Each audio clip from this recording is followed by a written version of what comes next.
In this Solidworks tutorial for surfacing tools, we're going to go over the surface extrude.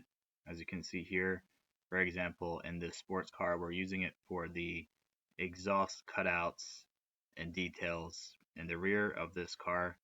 And what it does is it basically takes, existing sketch contours and infinitely in one direction, it will extrude that contour, and it's going to be an infinitely thin feature, so it's just a surface. It has no thickness.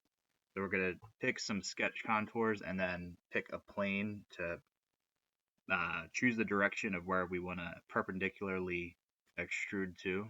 So let's get started.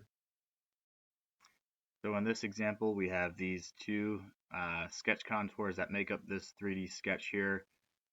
Across these surface existing edges, you can see outlined in black. These are all spline 3D sketches by using convert entities on the edges or just tracing the spline tool across these edges. So we have our existing contour. We're now going to go to our insert surface tool now. So we'll close that. Insert surface. We're going to choose extrude. Here's where we can choose our sketch contours. So we have them selected.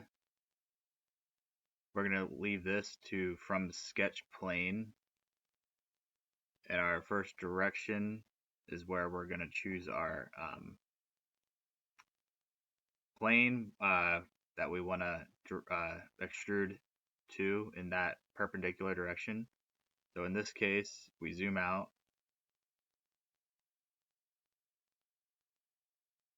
Our front plane is the one that's perpendicular. That makes the most sense. So we're going to choose that front plane here. You can see it gives us a nice preview in yellow. If I zoom in, we're going to set our depth, how much we want to create the surface depth. So we're going to make this 30 millimeters. You can see it shows a nice preview here in that direction of the front plane. If we chose the top plane, you would see it would reverse. It would go this direction pointing upward since the top plane is perpendicular, but that's not what we want. So we want to reselect this front plane. We can reverse the direction if we want, but we'll keep it how it is. We'll select OK. And you can see it's created that thin surface.